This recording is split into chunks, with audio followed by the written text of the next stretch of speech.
Welcome to Jefferson Liberty Radio, the voice of the state of Jefferson in the Central Valley. I am Matthew. Rudy's back this week. Hooray. We're also joined by our guest Donald Babadalir. How you doing, Don? I'm doing great, man. It's a pleasure to be here. Well, Matthew, I think we've got a little bit of things we have to take care of first. We do. We need to pay those bills. All right. This episode is sponsored by ALS Certified Safe and Lock. ALS offers locksmithing services and alarm systems for a range of applications, including burglary, fire, tamper, medical emergencies, and much more. ALS has been locally owned and managed in Modesto for nearly 70 years, and with thousands of loyal and satisfied customers, you can be sure that ALS will meet and exceed your needs. For more information, call 1-800-700-4780 or go to alsalarm.com. That's ALSALARM.com.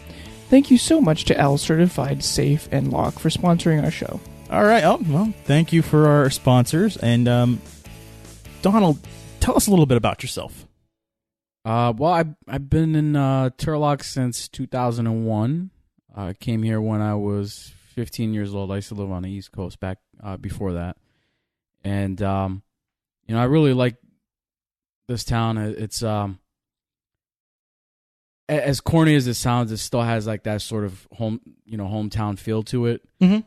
Even though it's grown and, there's a lot more of this whole track housing and everything like that here. And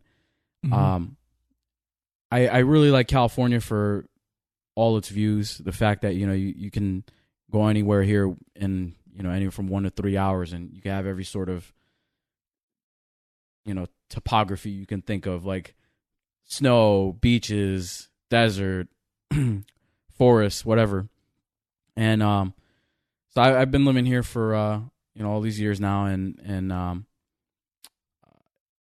I remember when I was a kid and I wanted to come here. It was like it was almost like the promised land, California. This is from somebody who came from another state, and it was almost romanticized in videos and music and movies and all of that.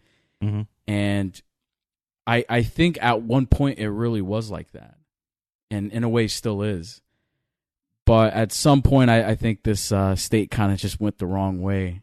It seems like it happened like in the late 80s, and really the majority of it started like in the early 90s. But anyway, that's when I came here, and I recently got married about a year ago. Right. Yeah, thank you. Marriage is fun life. It is, yeah. I mean, life is good. I can't really complain. It's just, I as far as California goes as a whole, it just needs a shift in terms of its politics. And, I know that's what we're here to talk about today, and, kind of where things are headed. As far as things I like music, I like art. I occasionally game. Oh, what do we like playing? Game. I'm really big on Call of Duty right now. Okay, Zombies in Spaceland. I've been addicted to that for like over a year, and it's a good addiction, but it's good and fun. But it's not like too frequent. But I do like that. I got a ton of games I hardly ever even play. Man, it's like. You get busy, you get married. Oh, yes. You have work, you have all these other duties and things like that. So it's like COD kind of takes the back burner. But I do blow off steam sometimes doing that. I occasionally like to go shooting. That's another one of my hobbies. Yeah, so I think we could talk for an hour about shooting. I think we could do that. I think we could definitely talk about that. That would be like an entire podcast episode on its own. Well, let's condense it. What's your favorite rifle, favorite pistol, and favorite shotgun? Okay, favorite handgun probably would have to be a 1911, simply for nostalgia. Oh sake. Yes, those are all beautiful, beautiful. But as far as what's practical and what I'm using, it's LC9 Ruger, and that serves my purposes. Great concealed weapon, and we were lucky enough in this county to have a sheriff that actually issued CCWs. So thank you, Adam. But yeah, that's as far as carry goes. Yeah, that's a good one. I also like SIGs. Oh, big time. Okay. Big time SIG fan. I wish we can get. They're very the, expensive 320. though, so like that's kind of like out of my league at the moment. Yeah. In terms of having a collection of those rifles. The AR platform is like my favorite. Oh, yes. Because it's so easy and cheap to get parts. Not that I do anything like that because of the laws in California. No. You could still get the parts for now. It's just certain things. I had a little bit of a boning accident. You know how it goes. Oops. Yeah. And then shotguns. Gosh, it's like probably the Winchester I have is lever action or pump. That one's lever action. Ooh. Yeah, and that's probably Nice. Probably my favorite, but as far as my absolute favorite is probably the handgun. Right. Okay. Yeah. I'm a rifleman myself. I enjoy my rifles a lot more than I do my handgun for some unknown reason. I think I would probably get more into that is just the way the laws are right now. I'm kind of it's kind of at that point where you don't want to go to the range because you don't know exactly. Well, you got to go to legal and illegal. Well, you got to go to the range. Yeah. And it's got to look like some funky things hanging off your rifle. Right. Yeah. So when we get into gray territory like that, and I'm not sure exactly what can fly or not. I'd rather It's it's actually fairly easy. No collapsible stock, so fixed stock. No pistol grip, so I mean you can have something with a fin on it and no flash hider. That's it. So I mean you can have the long compensator if you wanted to. It just can't hide the flash. Okay. So yeah. I wish we could. Hopefully, see. I mean, one this day sounds we'll have bananas to people in other states. It does. Oh, yeah. It does. For me to have to sit here and take stock of like what, no pun intended, of all the different things that can and cannot be on a rifle. It's just ridiculous. Well, at least we're not like New York State because certain things they actually have to epoxy. Wow. Yeah. That's crazy. Like I have a Thorged in stock. I'd have to epoxy that on, so it would be permanent. Wow. Yeah, they don't want you going back and forth whatsoever.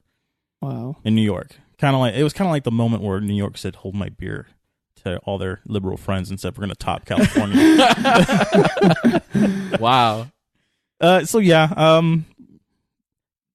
I would have to say that it segues into our next thing about California. I mean, I think a lot of the root causes of California, of course, is our representation or lack of representation. But like you said, it started back in the 90s. I call that the Clintonian era, when everything kind of started to go downhill. I mean, but you can go even further back from that as well. But when do you think kind of like is the catalyst? I think it was then. It was around like what, 93, 94-ish, somewhere around then. The early mid 90s when the legislature went full like majority Democrat for many, many years, till now. And I think that's when it started to happen because you look at the trends. You look at, a really good source on this was John Walker. Okay. For education. You look at his, the graphs and stuff like that he's posted. Education was like on its way up. Everything was on its way up. And then suddenly the legislature changes hands. Then you get Gray Davis in there. And things just started going downhill from there. Oh, that started to increase tremendously. Homelessness started to rise. It all pretty much, to me, it started then. Back in the 90s? You can make arguments that there were certain things that were implemented even before that really ruined it, but that's when it really started to happen. And then you also look at population increase. That's really when it started to explode. Because you had the tech boom the first tech boom started around the mid to late 90s. Then they had their little tech bubble that collapsed in 2000, and then it went right back up again. Yep. So it was during all those years that all of these industries, parallel to electronics and computing, that's when they all started to explode. And with that, population came, and I don't think the state was ready in terms of infrastructure to be able to support that kind of a boom. No. Maybe San Francisco and LA were ready, but not the rest of the state. Yeah, not the rest of us. Yeah. Just look at the traffic on 99.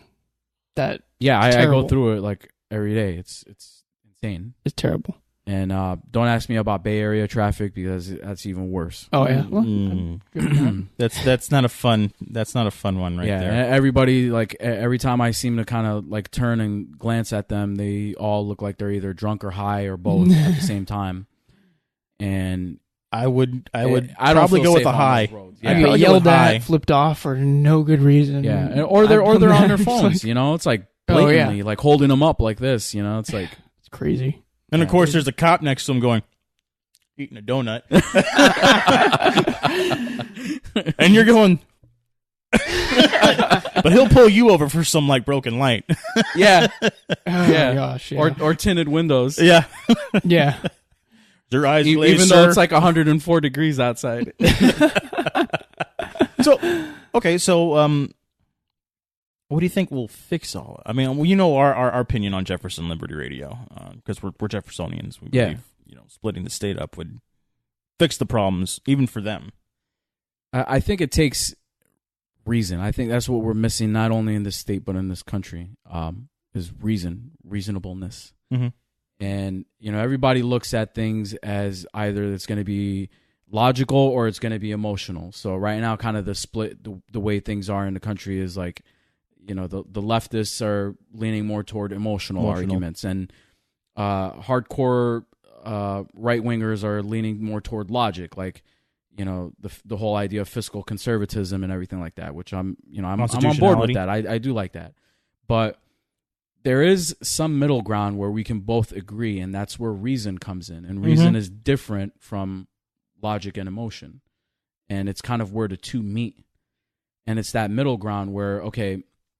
And a really good source on this, if anybody wants to check it out, is Dr. Jordan Peterson. I love that man. Yeah, I love that man. He talks about this very frequently. Aaron, you got to listen to him. Yeah.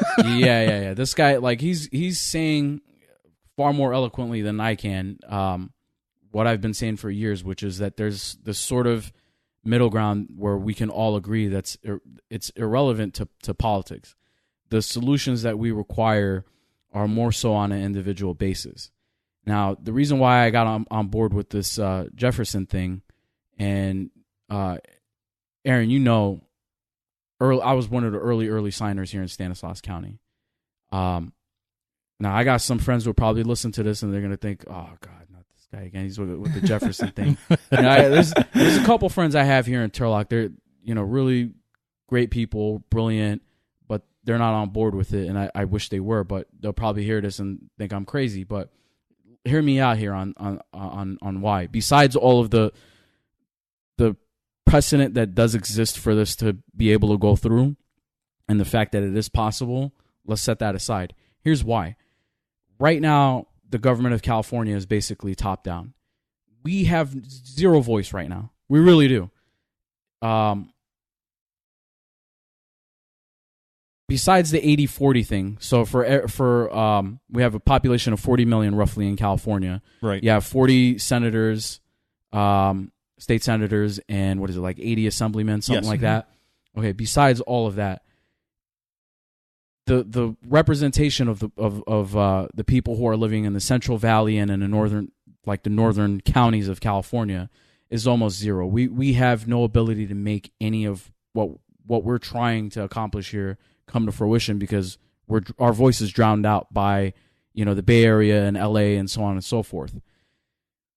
A lot of what government does is top down. A lot of what government does is done by people, bureaucrats, and politicians who have no idea of what it is that's happening on the ground in locales, in cities, and things like that.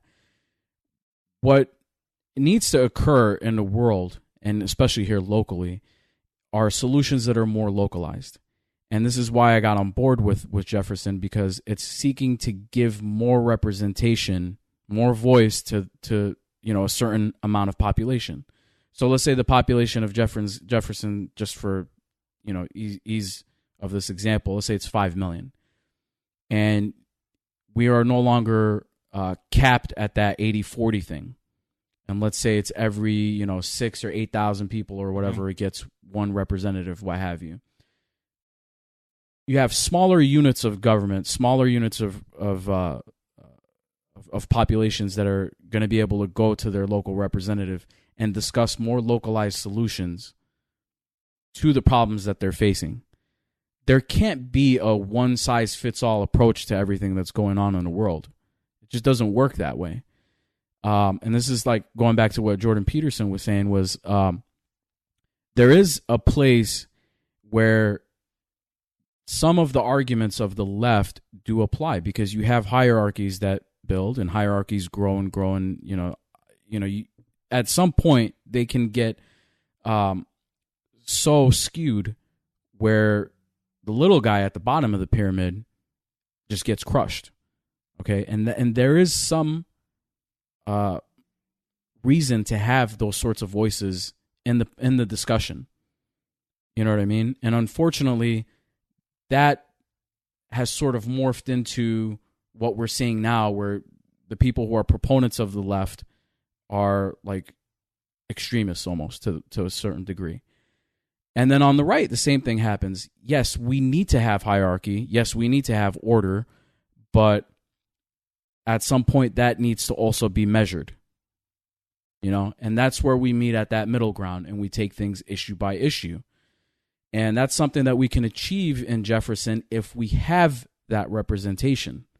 That's why I'm on board with it, because like I'll go back to the issue of Turlock, for example, we were talking about before we began the show. There was Measure A that was passed here in 2014. In principle, I like this idea. I don't like what brought it about, but I do like the idea, because what it does is it assigns one city council person to a district, and rather than representing an entire city of, let's say, 72,000, which is what we're at right now, that one city councilman is speaking for, let's say, a population of 8,000 to 12,000. And now all these people have one person that they can turn to. It's a smaller population. The voices can be filtered and heard more in that case. Whereas if it's citywide, you have 4 or 5 voices that are, you don't know which person to go to, and one person might hear you out and one person might not, and it's an entire population of 72,000. It's that same sort of idea, that same principle that I think that Mark Baird and the other individuals who are part of this movement envision. I don't want to speak on their behalf, but just judging from the interviews I've seen and the speeches that I've heard from Mark and others, that's the gist of what this is about, is the representation. Right. And when you have more of a voice, you can have more of a localized approach to what it is that's going on in the world. Not some politician that's sitting in Sacramento who's getting, campaign funds from people in LA or the Bay Area, and they're like all these globalist people, and they're like, hey, do this, and we'll all get rich out of it.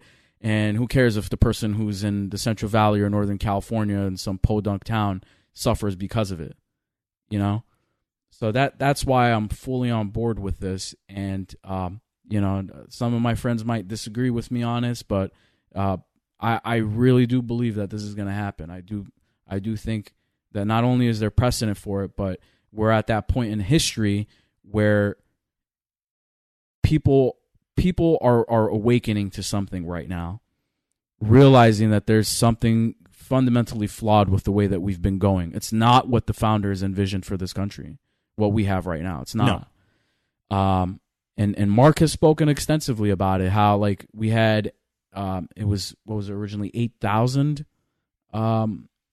people. For every 8,000 there would be a certain amount of representatives, and then what they did is at some point like 100 years ago or so, they capped it, and I think that was because they were trying to allegedly reduce the influence that the Chinese would have, the Chinese immigrants that we had here. Yeah. Yes, they were correct. they were trying to prevent them from taking too much power here in the state of California. So they kind of capped it at that point. Well, I mean, this is 2018 now. We need more representation. The population has ballooned since then. Yeah. You know, we're not at 1 million people. We're at 40. Yeah. So there needs to be a change here. No, I think you hit the head. You hit the hammer right on the head. That's the reason why I'm here too. It's something is fundamentally flawed. People can feel it. They know it's there. They're having trouble articulating it. Mm-hmm. Well, that's why we've ended up with Cal-Exit. We've Right. ended up with New California, the And three-state split, all of which don't really address it. They just know that something's wrong. Well, a lot of that is probably taking advantage of the we don't know what's wrong Right. problem because, right. you know, like I've said before, politicians are like a fat kid in a candy store, you know. Oh, yeah. That's more of the old Hegelian dialectic there. Yeah. So problem, reaction, solution. Right. Mm-hmm. So they're like, oh, these guys, you know, they're all noticing the same thing. Maybe we can play on that. Yeah. Right. And the whole thing with I saw the 3-state solution. You guys know this just as well as I do. I think it was Rally Sally. She posted those numbers originally. Mm-hmm. I'm sorry if I'm crediting the wrong person, but No, I no, think you it was were right. her. She posted the numbers from the most recent election, 2016, in terms of presidential elections, and you look at the numbers. If you have Jefferson, you have a state that would most likely lean center right. Mm-hmm. You know, and We would be a fairly red state. Yeah, fairly red, but not like, you know, extremist or anything like that. But We're not Alabama. It would be it would be reasonable.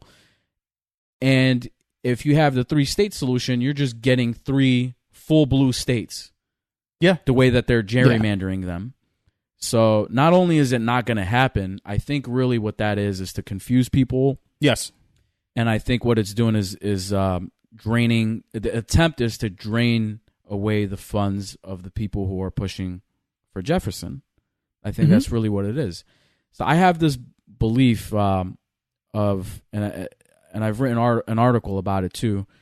It's called Acting Locally, Thinking Globally. Mm-hmm. So we have to understand that even though what we're trying to do here is a local movement, we have to understand how our cog in the wheel fits into the greater scheme of things.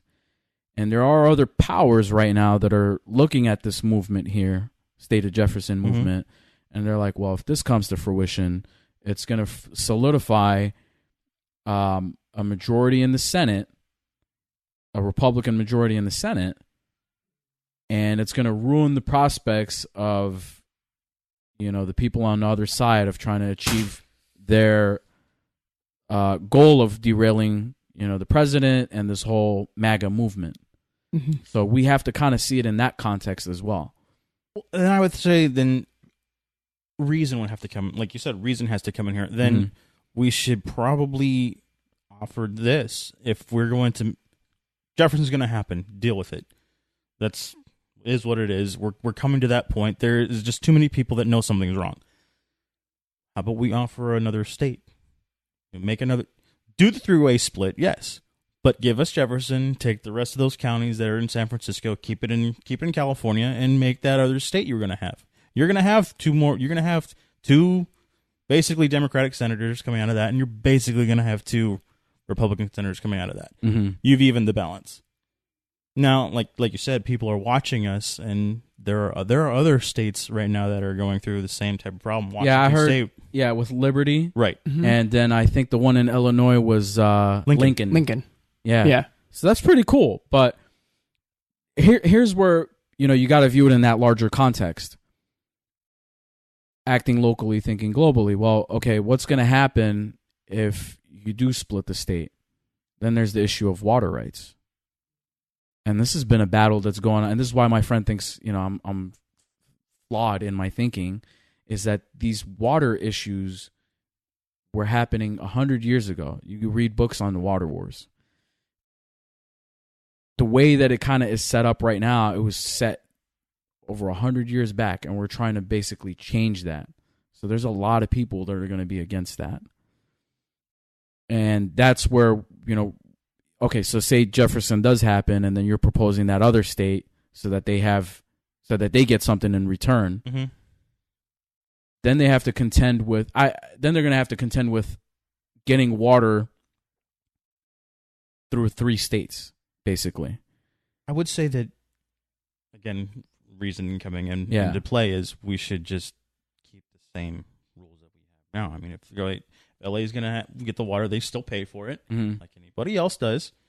But I think in Jefferson, we would come to the realization that let's make more water resources too, because that's one of the things that I think we've been missing out on in California is we've had this long drought. We've had a lot of those areas dry up there. Number one, we could have repaired all the dams easily because they're all exposed.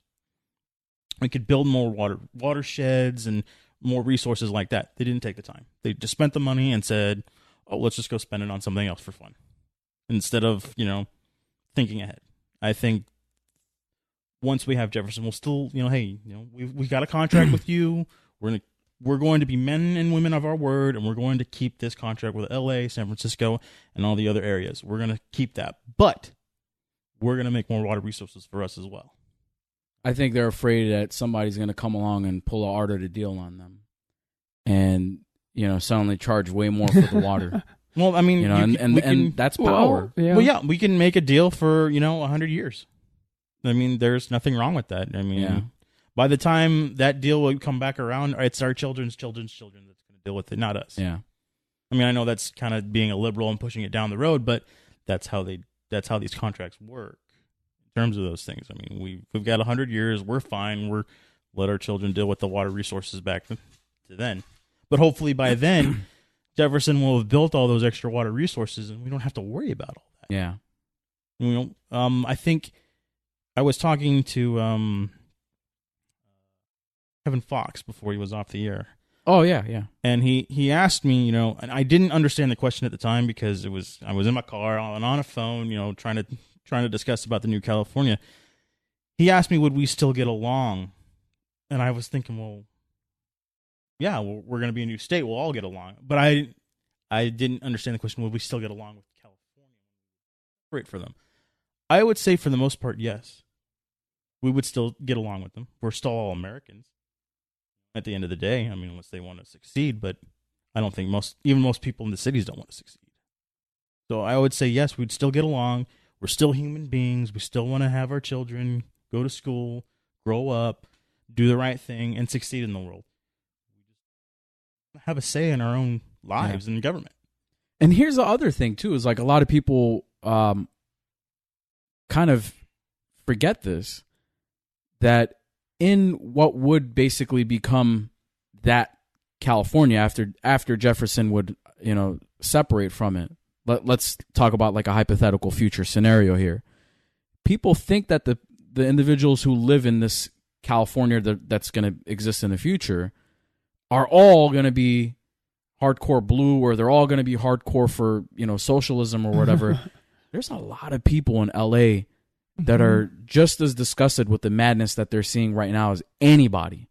Well, they're in the same problem we are. Yeah. I mean, they're still represented by, their senator is still representing 1 million people. Just because you're in a more densely populated area doesn't mean you're not feeling the same effects. So they're feeling the same effects in terms of schools. They're feeling the same effects that, we're seeing in terms of roads. Yeah, more money gets diverted to them, but also there's the same siphoning off of money that happens. So they're getting ripped off just as much as we are here. Right. So a lot of people underestimate the individuals that are in those like when Trump was running, I remember I saw signs in LA. That's brave. Of people promoting Trump.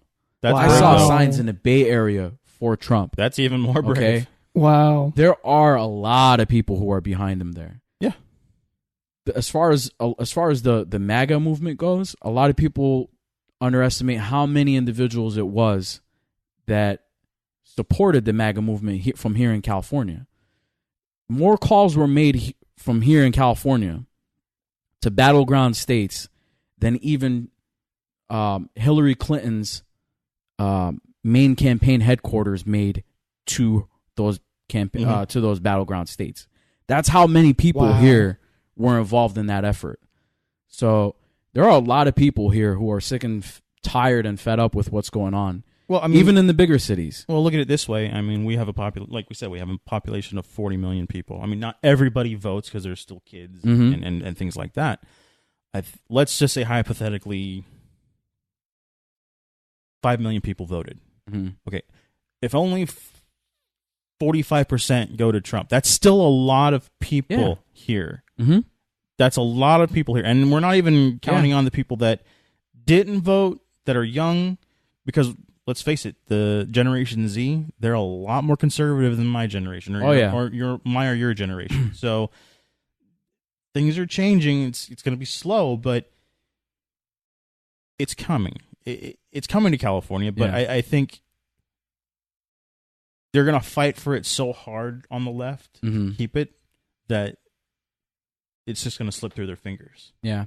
Well, I in a way, I kind of do hope they do fight for it, because they're getting so dirty with their tactics that it's really showing all the flaws in their thinking. There's Democrats leaving that party in droves.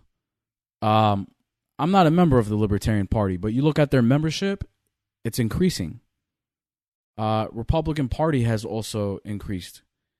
So, and then there's also a lot more decline to state. Way more now than there was even just 5 years ago. So things definitely are changing. And my hope is that at some point, either this party is going to go back to being sane, semi sort of center leftish, and, go back to that thing of being, for the worker, for the downtrodden, instead of being all about identity politics. I think it's also these ethnic groups that are in these bigger cities, too. They're kind of getting sick of getting used as well. Right. I think, like you said, they need to get away from the wedge issues. I mean, they need to drop guns. I mean, that alone, I think, is killing them the most, because people are just getting... There's been a reawakening here in America. People are reading the Constitution, and they're understanding the Constitution, and it says shall not be infringed, and people are like, well, shall not be infringed. Why are you doing this stuff? Just stop it, leave it alone. Stay away from the guns. Actually pull back on the gun control. Abortion. I mean, the left has given up. I mean, the right has basically, hey, it is what it is. You guys fought for it. It is. And gay marriage. A lot of people on the right just gave that wedge issue up too, and they keep on, peddling that one. Yeah. I think what you said, the party itself, the Democratic Party, it's either going to be 2018 or 2020 that it collapses. Now, the Senate is pretty much guaranteed right now to the Republicans. If they do something really, really stupid, they're going to lose it. But I don't see that happening.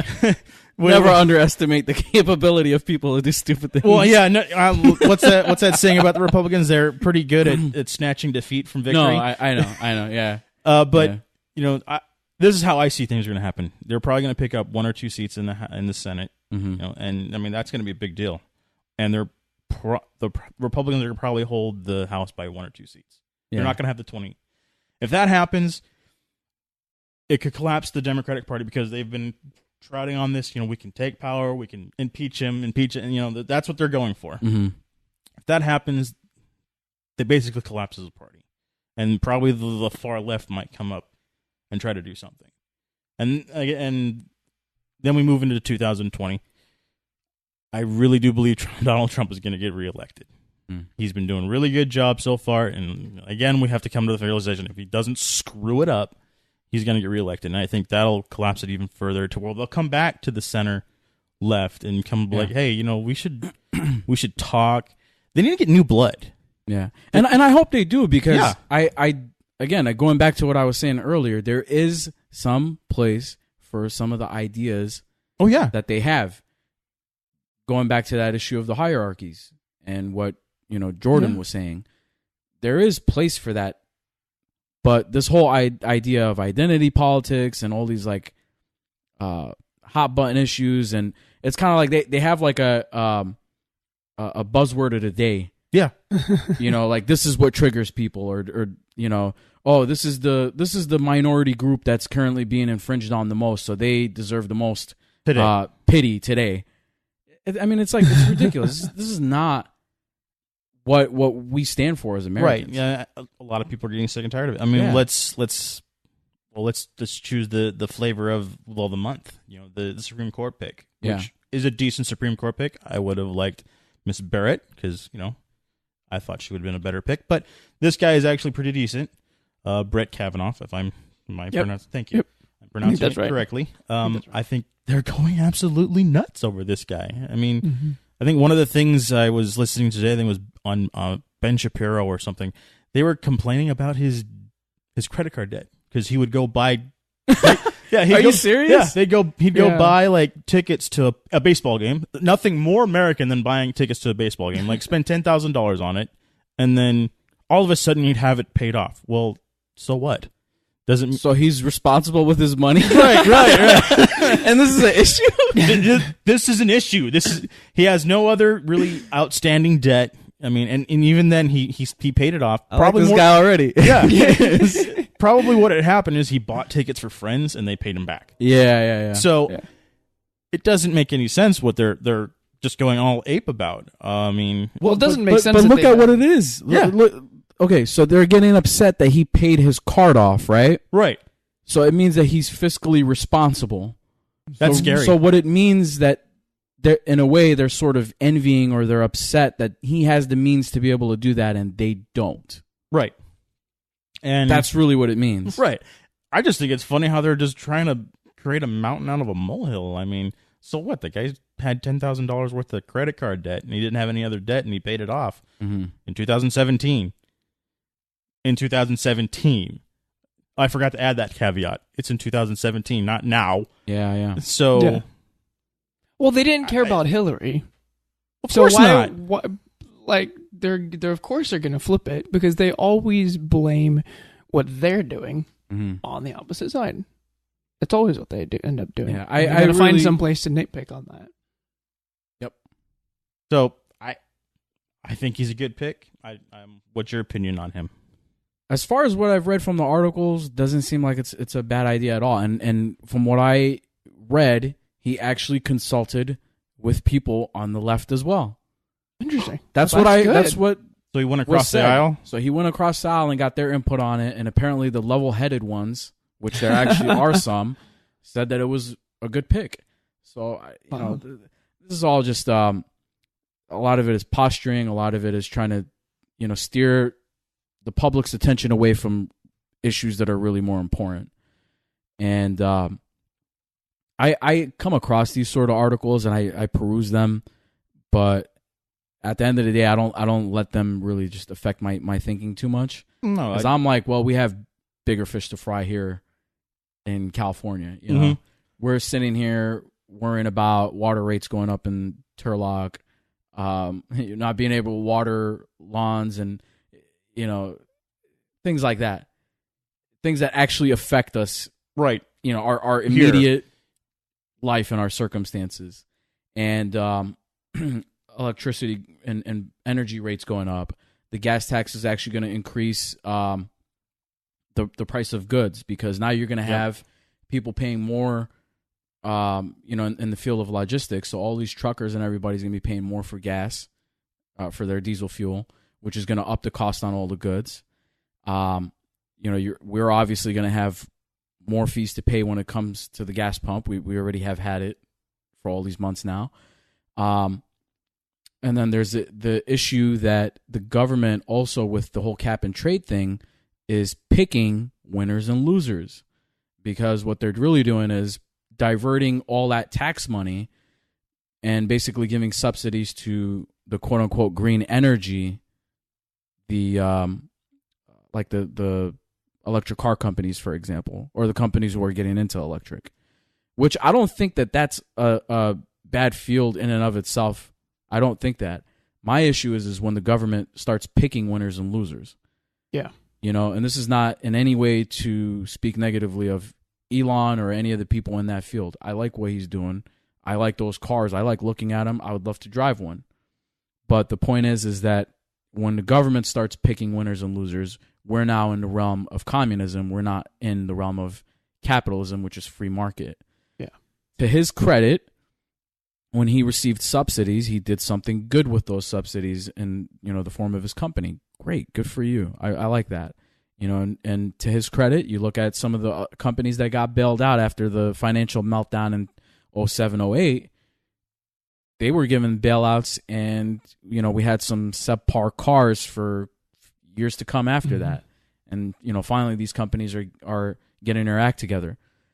So I definitely see, the benefit of him, and other people in that realm having taken those subsidies and being able to churn out a good product from it. But at the same time, we need to be asking questions like, do we really want to pick the winners and losers? And if a product is so good on its own, it should be able to stand on its own without the help of anybody. Well, that's just the idea of the market. I mean, exactly. Look at my iPhone. I mean, Apple built it. They researched it. They developed it. I wanted it. I bought it. Plain and simple. That's it. They bought. Same thing with my computer. They built it. I wanted it. I bought it. That's the market right then and there. I don't have the money for a Tesla. I would like to have a Tesla. Those are pretty cool cars. Mm-hmm. If you can make it more economical, then I'd probably get one. But he needs to get there. But my taxes shouldn't be subsidizing that. Right. And think about who it is that's actually getting these cars.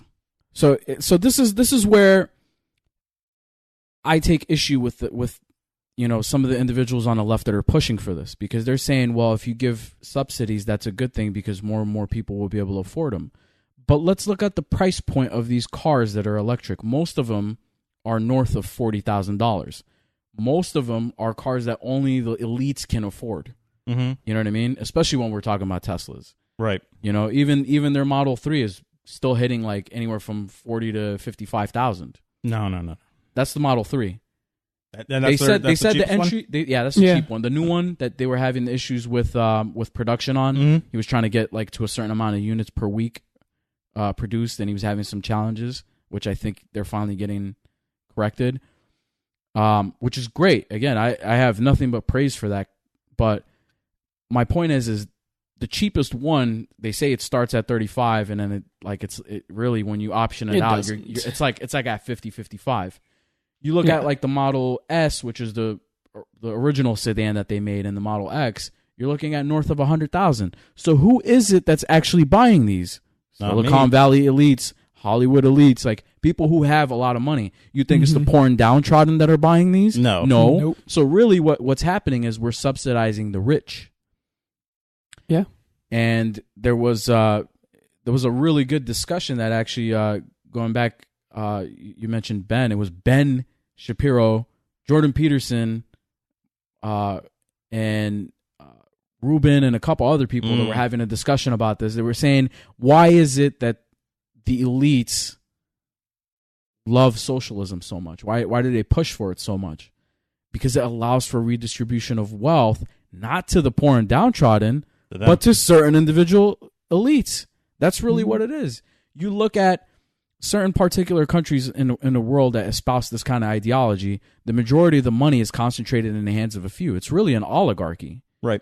That's what it is. And so I am very skeptical and very wary of when these sorts of ideas are pushed. No, I agree in the on public. That. I totally agree. Yeah. It's how do people put it? We add a little social program here, and it works okay. It works. And then people are like, well, more would be good. Mm-hmm. More. I mean, it's a snowballing effect. We get to the point where it's like, well, it's getting to the point where it's not working. At what point does it not work? What point do we have these social programs and they work? And what point do we have all these social programs and they don't work? Well, that's where we have to figure that out. I mean, then that's where reasoning comes in, because I would be considered probably a blue dog Democrat, even though I consider myself more of a Republican nowadays. But if you listen to the speeches of Kennedy back in the day, I agree with a lot of what he said back in the day. Well, a lot of Democrats wouldn't agree with what he says now. Yeah, they wouldn't agree with that. It really says something when you can look at whatever the poster child is for the Democrats right now, like let's say Maxine Waters, you compare her and JFK, and it's like there's no comparison. There is no comparison. He looks like more conservative than Ted Cruz next to her. Yeah. Even with his shortcomings, I still liked him. I mean, same here. Yeah, same here. He liked his women. God rest his soul. Yeah, God rest his soul. He liked his women. Yeah. He really liked his women. Mm-hmm. I don't blame him on that. It's just, I think that's a lot of thing about Donald Trump. He doesn't say the right things all the time. He's a little bit brash. He's not presidential, as people would say. But his policy's there. Mm-hmm. He's getting the job done. That's what I like. I can't have the perfect thing in the he's not Christ. I mean, if you don't believe in Christ, that's fine. But he's not Christ. There's no such thing as a perfect person. There's no such thing as a perfect president. He's good enough. Yeah. He's doing the job. And it's funny. He primed people for that. Actually, if you go back and you look at from 2015, June 2015, when he announced, to about May 2016-ish, he was playing that Rolling Stones song, "You Can't Always Get What You Want." You get what you need. I love that song. Every single rally, he would always play it. And I was like, man, this is genius. Like, this guy is like, he's instilling this in people's minds. Like, he's not what you want, but he's what you need. Mm-hmm. And what we need right now, and then, of course, after that, he did the whole Proud to Be an American during his rallies, that song. But that was after he got the nomination, like around then. But that particular song, it's like, okay, well, just like you said, we're never going to get perfect. Right. We never will. But we needed somebody like him. And he wasn't always this way to begin with. You go back and you look at some of his older, conversations from like the Apprentice days, or the interviews that he had with Oprah, or with, whoever it was, like way back in the day. He's very eloquent in the way he spoke. Mm-hmm. People think he's stupid. He's not. He truly probably does have an IQ north of 145 for sure. But the way that he's acting right now was needed. We needed that reset on speech. We needed that reset so that it would give breathing room to people to be able to discuss ideas that were shut out of the mainstream discussion before that. Right. And that's what Jefferson is also. Because then there's going to be the people who are going to say, well, Jefferson's never going to happen. Whether it happens or not is irrelevant. It's giving us the chance to have a discussion about something that has been denied to the public for over 40 years, which is the issue of representation, the issue of self-determination of these populations that reside in this area. We cannot pass any sort of legislation right now in the Central Valley and in Northern California that is of any use to us. It's always against us. That's what this court case is about. Mm-hmm. The court case isn't saying if we win the court case, we immediately get these districts turned into the state of Jefferson. That's not immediately what happens. That's a consequence of what might happen.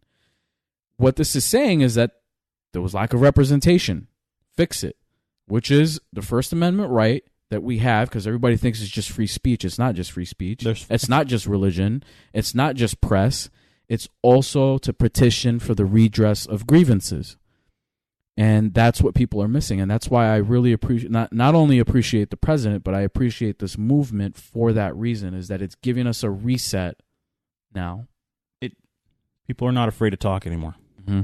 And I think that's one good thing he's done so far in the country. People on the right are not afraid to stand up and say, no. Well, and then you get the backlash from the far left, well, you're a Nazi. Mm-hmm. Then people will stand up and say, no, I'm not. They don't know what to do. Like, well, what do I do? I called him a Nazi and he didn't back down. Yeah. Oh, my gosh. Well, then you're a double Nazi. Well, no, I'm not. Let's sit down and talk. But I want to ask a question to people who are, let's say, center left and further left. Let's run a simulation here of what this state would look like and why they should also be on board for this. Let's throw some ideas out. What do you think would happen? Like, say we're going around and we're trying to get signatures, right? Mm-hmm. From people who want to be part of this movement. What would we say to those individuals to get them on board to sign that? Because they think that this is some of them might think that this is a right-wing movement. It's not. No. There's a really, really good reason for people who are on the left to also be part of this. Throw some ideas out. What do you think? Well, in our area, I mean, if you would look at the voting block in 2016, Modesto was pretty blue. Mm-hmm. Where I live was pretty red. I mean, there's a dichotomy here. There's both sides live in this county. What I would say is the representative ratio that is being targeted is anywhere between 2,500 to 5,000. Now, let's just go in the middle of a neighborhood in Modesto and knock on somebody's door and go, are you happy with your assemblyman? Well, no, I don't like his politics. Okay, great. Let's just say your entire neighborhood, you could represent them in the state assembly. Would you? Yeah, sure. What would you do? What would you do to fix the problems here in your area? See, now we're not only having, one, because what, Assemblyman, what is his name? Flora? Yeah. Keith Flora? Yeah, Yep. I don't even know his name. Jeez, that's how bad I am. He's got so much stuff. He's representing so many counties. Now we were going to condense it literally to a neighborhood, mm-hmm. into their neighborhood where you can help them. My gosh, you've given somebody a spark. You've given somebody an idea to change their neighborhood and maybe even personally become a better person. Because now the onus is on them. Yeah. Now it's on you. It's empowerment. It's empowering those of us down at the bottom to be able to actually have a voice, whether that's left or right. Mm-hmm. I'm obviously going to disagree with people who have a left view, but they deserve a voice in our government, and they don't deserve to be the only voice, but they deserve a voice up at our Capitol. Yeah, and at least we can have that discussion then. Well, here's another thing. I mean, I'm not into the Green Party or anything like that, but, I mean, there's the Libertarian Party. I mean, we can have so many parties here being represented. It's...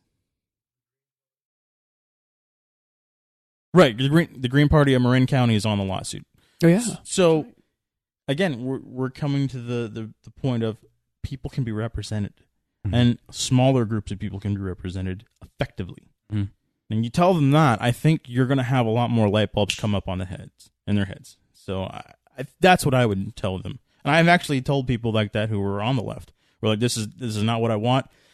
It's a far left, far right thing, And I said, no. Here. Check it out. Don't give me the specifics. Just tell me the area you live. I live in this area. Okay, so in your neighborhood, you could represent 2,500 people. You go to the assembly, and you're going to help make laws. You guys are like, I could do that if you want to. I'm not. That's pretty crazy. Like the idea that that's even possible has escaped them because we've become so top down. Right. Mm-hmm. They're so used to the idea of, well, somebody else is going to tell me what to do. No. How about you tell me what you want? Don't tell me what they want up there. Tell me what you want. You know what's better for your neighborhood and your area. You do, not them. They don't live here. They don't give a damn about you. Yeah. Tell me what you want to do. And most of the time, if they're on the left or center left, the light bulb comes on. And most of the time, I can get them to sign on. It's a really good point. Yeah.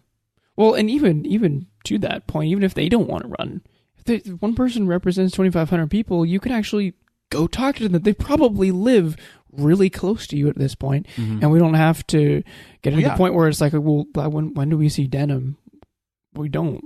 Yeah. And, we can't talk to some of these representatives for us in our area just because they represent too many people. If you represent my area, I can go knock on your door and say, Donald, hey, you did really good with this, or you didn't do well with this, or like, I'm going to run against you because I don't think you did well. Mm-hmm. It's empowerment for those of us at the local level to be able to be involved at such a high level of our state government. Thank you for bringing that up. That's one of the other things I would tell somebody too, is you can knock on their door and say, hey, Bob, Sally. And that's another thing. I say Bob or Sally. It could be you or female. It could be the LGBTQQQQ person. I don't care if they want to represent their community. They can represent their community. You can knock on their door and go, hey, like you said, I like what you did, or I don't like it. Now, here's the caveat I put in there. It's either he could be a good guy and say, hey, come on in, let's discuss it. Or, there could be the point of, hey, I got my kids here right now. Can you come back in an hour and I can help you get your grievances? Or he could be a total jerk off and say, get lost. Then you could do what you do. Run against him. Run against him. Yeah. So, like you said, empowerment. There's empowering people. Yeah. And there's like an example of this, I think, would be, for the record, from a principle point of view, I am against taxes. But let's just take a look at the issue of assessment districts.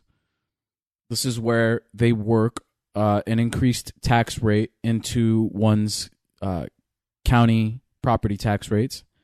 And what they do is they use part of those funds to pave the roads in a particular assessment district. So every time this issue here in Turlock came up, actually, with the roads, they were like, well, I don't understand why some of these roads here in this neighborhood are always getting paved and the other ones in my neighborhood are not, and little do they know that those districts that are getting paved are actually not getting paved. It's called slurry seal, and it prevents the need to have to pave constantly. But regardless, they pay for that. And it's a smaller unit of government that's doing that. It's an assessment district. It's not really a unit of government. It's just a smaller district that operates within a overarching unit of government. And they made a decision when they lived there, those people, when they bought a house there, or when the tract homes were first built there, it was designated as that, and they agreed that they're going to pay that when they purchase the homes. When we have smaller units of government like this, with what Mark has proposed with the representatives, we can have more of that. Now, again, as I said, I'm against those taxes, but if there's a district that says, well, yeah, we want more taxes for these roads, let's get them fixed. All right, do it. Yeah, that should be their prerogative. Go for it. That's your prerogative. Yeah, exactly. And then there's the other issue that I saw where they were saying, well, if you have more districts, you're going to have more representatives, and you have more representatives, you're going to have more costs. Well, that's only true if you're talking big districts where you're representing 1 million people. Yeah, if you have more representatives like that, yeah, it's going to cost you a lot, because now you're going to run however much it is that they're getting paid, which is like, what, 160 per U.S. House of Representative? Each congressman gets something like that. Can't remember the exact number, but that's a lot of money per congressman, okay? But with small districts like this, it can go back to being like a part-time job that you just do out of the passion that you have for your community. Look at Turlock again, coming for full circle. They only get like a $490 or $500 stipend per month, and that's for their like gas and going around and meeting with various groups and things like that. They don't actually get a salary like Modesto does, for example, of $2,000 to $3,000 or whatever. So we can go back to having representation at that level and reduce costs, actually. Because, even though we're having more representation, each of those have smaller ground to cover, and as a result of that, costs can be reduced as well. So really, I think it's a win-win for everybody. Well, yeah, absolutely. I think that comes into people. That's another thing on the right. This is actually on the right, not the left. Is you want more representation, you want more assemblymen and senators. You want to expand the government. No. I want to expand representation. There's a difference.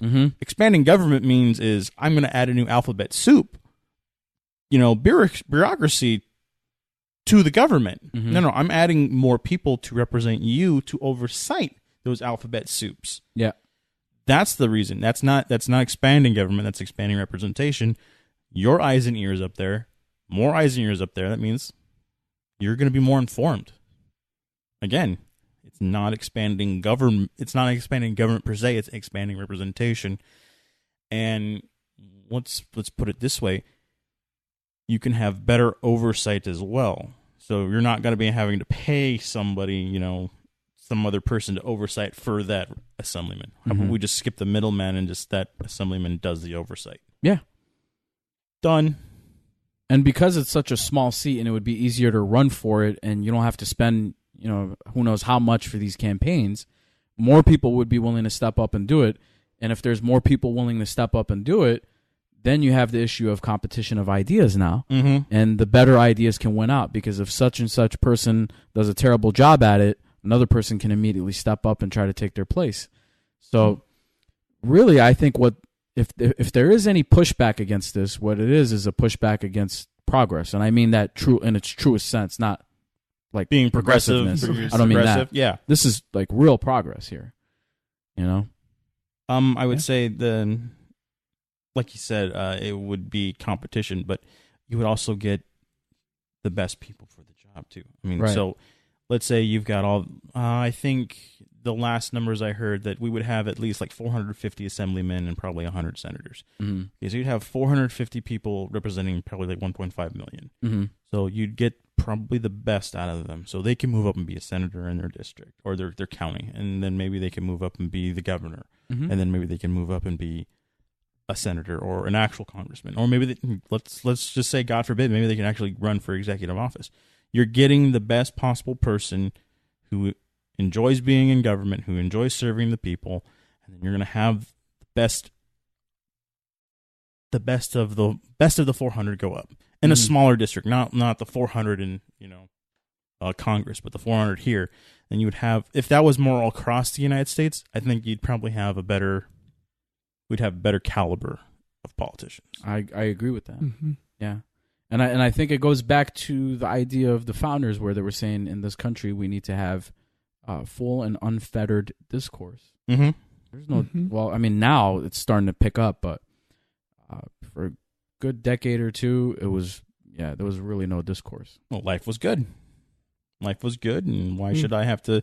Government's just chugging along, and I've got mine. That's a lot. I get it. We all get comfortable. And yet here we are with a pension system that's probably going to explode. Right. The state's over $1 trillion in debt. Yep. Homelessness is on the rise. There isn't enough housing. There isn't enough water. Well, there is water. They just don't want to tap into it properly. Yeah. They don't want to store it. They want to just let it run into the ocean. So it's that time. Yeah. It's that time. Definitely is. Well, I hate to cut a conversation short. I mean, I'm enjoying, but I think we're coming towards the end. So any final thoughts you have there, Donald? No, what I would say is, coming from somebody who's, seen a lot of different things in life, and I've spoken to a lot of people with different viewpoints, and I've, it's not to brag. I've seen a lot of different dimensions of the human condition, and I think that this is a better answer than what we have right now for some of the issues that we're facing. And I would encourage everybody who's listening to research this and, listen to this podcast, listen to Mr. Mark Baird, go to your county if you have a Jefferson committee there, go ahead and get involved in that. But that doesn't mean that you don't have to, get involved in your local politics as a Californian. Jefferson right now, it's not an actual state. It's a state of mind right now. And if we're going to get to having a state like that, we need to be in the state of mind of that state. Okay? And what that means is we need to run our daily operations as Californians in that same way. So tell people about this idea. Tell people about the fact that these myriad issues have occurred in California with the debt, with homelessness, with this or that, and let them know how this proposed solution can give them a voice, can empower them, as you were saying, Matt. So that's really what I would encourage. And those who think that this may be a bad idea, I really encourage you to think otherwise. There is precedent for it. I mean, this is how we got West Virginia, for example, out of Virginia. And they were all the better for it in terms of debt goes. So there is precedent and there is hope. And I would really encourage people to fight for this. Yeah, definitely. I agree. I totally agree with you. I can't do any better than that. So I guess we're gonna forego the words of encouragement because our guest has done it so elegantly for me. Thank you very much, Donald. Thank you, I appreciate it. Thank you. It's been quite a pleasure being on here. We're definitely gonna have you back on. Yeah, definitely. I enjoy conversations like this because Same here, man. I will say we need to have conversations like this, even with the people on the left, even with even with the ravenous ones, because there's still maybe one or two of them that are going to listen. There's still going to be I a have couple some of them. friends that are leftists. Like I actually would love if one or two of them were here right now, That'd be awesome. and we can have that conversation of what their grievances are, because there are legitimate ones. Of course. Sure. And let's talk about how this movement addresses those. Right. Sure, That would be yeah. pretty cool. I would be on That'd be board for awesome. that. I would definitely be on board for that too. I mean, I want to know. I mean, Yeah. without a healthy left, there is no healthy right. Yeah. Hmm. But we also got to remember, too, mankind, at least from our perspective, we are the center of the universe. Mm-hmm. Mm-hmm. Not in terms of physics, but I mean in terms of from our perspective as human beings, we're the center of the universe.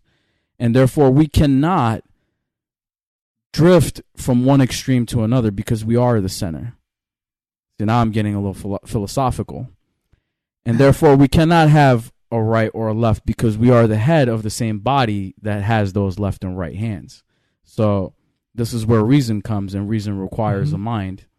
And, well, yeah, that's what I have to say about that is don't think too much in terms of the left and right anymore. I think that was a good way to look at things for a while.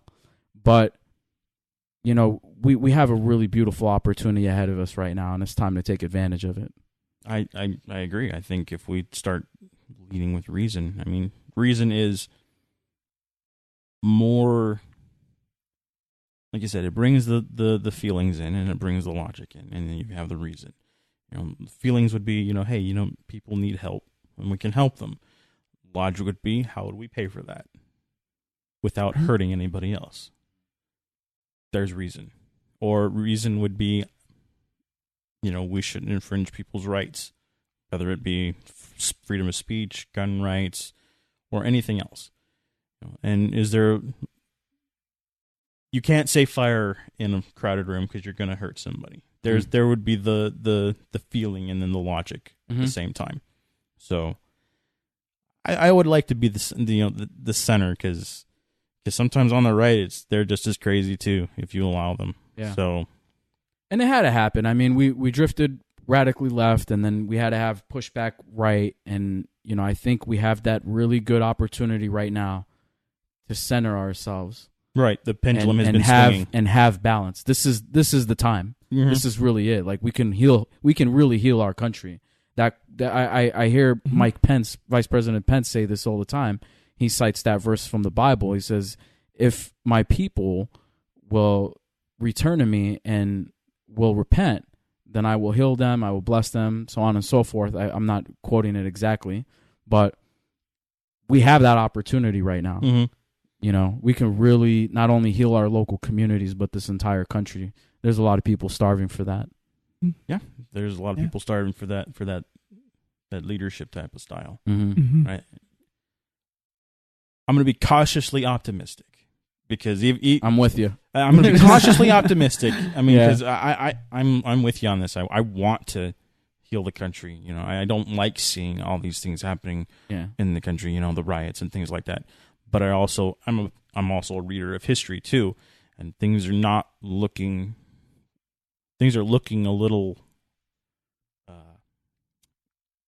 repeating history type of stuff, and I don't like it. And I think we need to put a stop to it. These sorts of long form conversations I'm a big fan of because this is really truly a medium for us to be able to heal. Imagine if this was a 4 or 5 minute long conversation and each one of us only got 30-40 seconds to be able to say something. We would not be able to communicate our ideas in as much detail. No. And the nuance would be missing, and it would just basically come down to, what do we feel about this? Water, yes or no? Guns, yes or no? Like, well, I can't. How are we going to have a conversation like that? And this is what the mainstream news media are doing. So really, if you're listening to this, keep tuning in, because these are conversations we need to have. I talk with my friends all the time. I have a few leftist friends. We get along just fine because we have long form conversations like this, 3-4 hours, and we sit here and talk philosophy. And we can see the nuances behind everything, and it's not just like, well, I think we should have healthcare because we should just have healthcare. It's like, well, dude, I'm having hard times right now, and I really need help. Well, yeah, it's okay. There's resources for that, dude. Mm-hmm.